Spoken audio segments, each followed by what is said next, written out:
जय हिंद प्यारे साथियों, कैसे हैं आप सभी। उम्मीद है आप सभी अच्छे होंगे, स्वस्थ होंगे और एकदम मस्त होंगे। साथियों, मिशन वर्दी चैनल पर आप सभी का हार्दिक स्वागत है।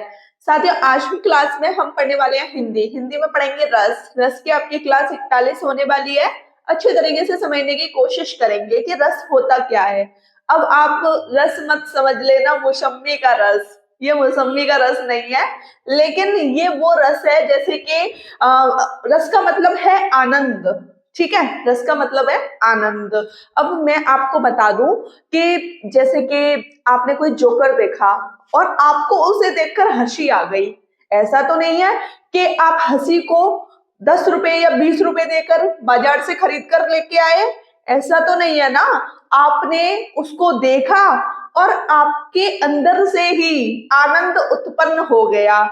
और रस का मतलब ये भी होता है कि जैसे आपने किसी को कटा हुआ देख लिया तो आपको उसे देखकर घृणा हो जाए, जुगुप्सा हो जाए, तो ये भी एक तरह का रस है। ठीक है। और जैसे कि वियोग हो जाए, वियोग बोले तो जैसे किसी से बिछड़ना हो जाए तो वो भी एक तरह का रस है। और संयोग हो जाए, मिलन हो जाए तो वो भी एक तरह का रस है। तो हम रस की क्लास स्टार्ट करते हैं। आई होप कि आपको रस के बारे में अच्छी तरीके से पता लग गया होगा। रस की परिभाषा क्या है तो देख लो।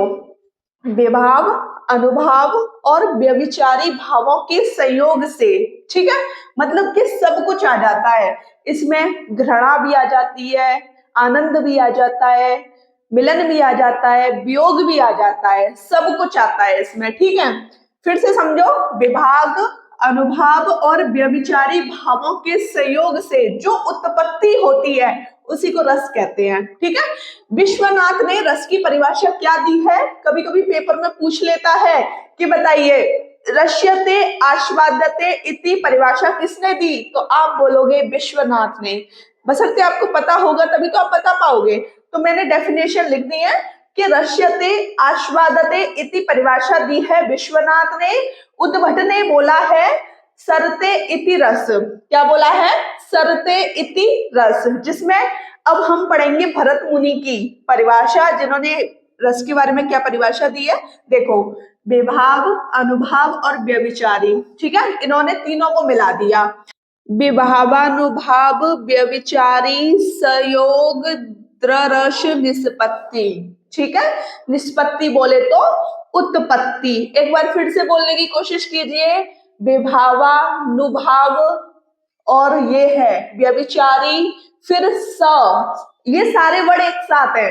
स के बाद आ जाएगा रस, फिर उसके बाद निष्पत्ति। ठीक है, फिर से मिलाने की कोशिश करते हैं। विभावानुभाव व्यभिचारी संयोग सरस निष्पत्ति। ठीक है, याद हो गया। भरत मुनि की डेफिनेशन आपको अच्छे से याद रखनी है। अब मैं आपको बता दूं कि भरत मुनि ने किसकी रचना की, नाट्य शास्त्र की रचना किसने की? भरत मुनि ने।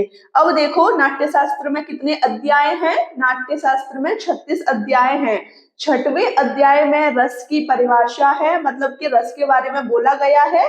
और 7वें अध्याय में भाव के बारे में बोला गया है कि क्या क्या भाव होने चाहिए। साथियों, भरत मुनि का जन्म कब से कब तक माना जाता है तो आप देख लो। इनका जन्म 400 बीसी से 100 एडी के बीच माना जाता है। मतलब कि फिक्स नहीं है कि कब माना जाता है इनका जन्म। जैसे जन्म फिक्स होता है ना, उस हिसाब से इनका जन्म फिक्स नहीं है, बीच में कंडीशन दी हुई है, उनके बीच इनका जन्म माना जाता है। तो आपको थोड़ा याद रखना है कि इनका जन्म कब से कब तक के बीच में माना जाता है। अब बात करें भरत मुनि के अनुसार रसों की संख्या कितनी है। भरत मुनि के अनुसार रसों की संख्या 8 है। लेकिन अगर आपसे पेपर में डायरेक्ट पूछा जाए कि बताओ रसों की संख्या कितनी है, तो आपको 8 नहीं लगाने, आपको लगाने हैं 9। ठीक है, रसों की संख्या 9 है। लेकिन अगर पेपर में पूछ लिया जाए कि बताओ भरत मुनि के अनुसार रसों की संख्या कितनी है, तो आप बताओगे 8 है। ठीक है, रस का शाब्दिक अर्थ क्या होता है? आनंद। क्या होता है? आनंद। अब आप थोड़ा रस की परिभाषा देख लीजिए। जब किसी वाक्य को पढ़कर या दृश्य को देखकर, किसी बात को सुनकर जो अनुभूति हो उसी को रस कहते हैं। ठीक है, समझ गए ना। जैसे कि आपने चुटकुला पढ़ा तो आपको हंसी आ गई, आपने ऐसा दृश्य देखा कि आपको घृणा हो जाए, तो ये सब कुछ रस के अंतर्गत ही आता है। जैसा कि साथियों मैंने आपसे अभी बोला था कि जैसे चुटकुला देखकर हंसना वो एक रस के अंतर्गत आता है, ठीक है। एग्जाम्पल में लिख दिया है, चुटकुला देखकर हंसना, दृश्य को देखकर दुखी होना। ऐसा कोई दृश्य आपने देख लिया है कि आप इमोशनल हो गए या आप क्रोधित हो गए, दुखी हो गए, ठीक है। अगला पॉइंट है आपका, रस काव्य की प्राणात्मा कहलाता है। ये प्राणात्मा किसने बोला रस को? तो ये बोला था आचार्य रामचंद्र शुक्ल ने। अगला पॉइंट है, श्रृंगार रस को रसपति या रसराज किसने बोला? तो ये भोजराज ने बोला था श्रृंगार रस को रसपति या रसराज।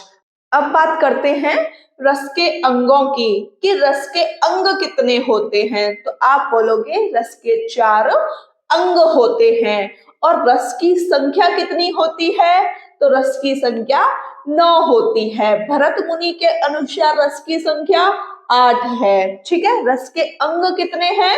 4 हैं। 4 अंग कौन कौन से हैं? पहला है स्थायी भाव, जिनकी संख्या 9 है, सीधे सीधे याद रखनी है, ठीक है, पेपर में सीधे सीधे पूछ लेता है। दूसरा है अनुभाव, जिनकी संख्या 4 है। तीसरा है विभाव, जिनकी संख्या 2 है।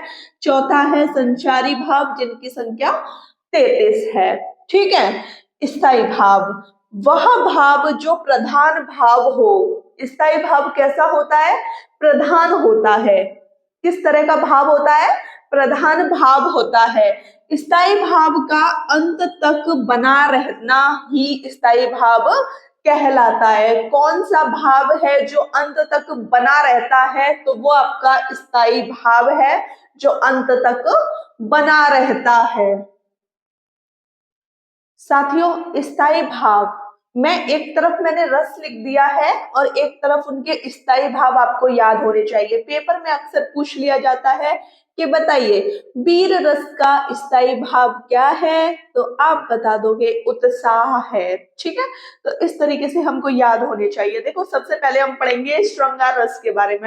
श्रृंगार रस आपके 2 प्रकार के होते हैं, संयोग श्रृंगार और वियोग श्रृंगार, ठीक है। संयोग श्रृंगार जहां नायक और नायिका का मिलन हो जाता है उसको हम संयोग श्रृंगार कहते हैं। दूसरा है आपका वियोग श्रृंगार, जहां नायक और नायिका का बिछड़पन हो जाता है, बिछड़न हो जाता है, उसी को हम वियोग श्रृंगार कहते हैं, ठीक है। समझ गए ना?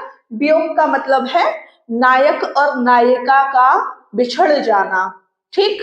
श्रृंगार रस का स्थायी भाव है रति। क्या है?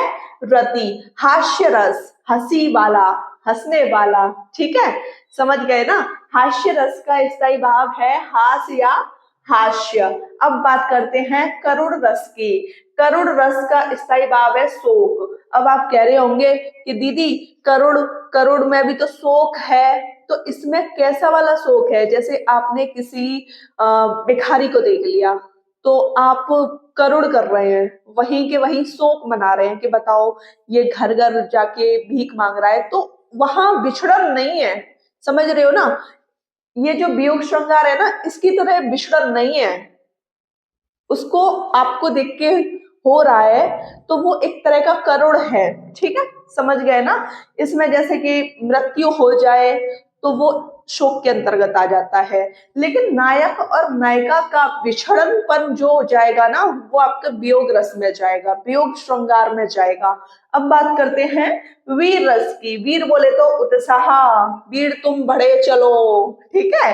रौद्र रस का स्थायी भाव है क्रोध, जैसे कि आपको गुस्सा आ जाए, रौद्र रूप धारण हो जाए, तो उसी को बोलते हैं रौद्र, ठीक है, मतलब कि गुस्सा वाला।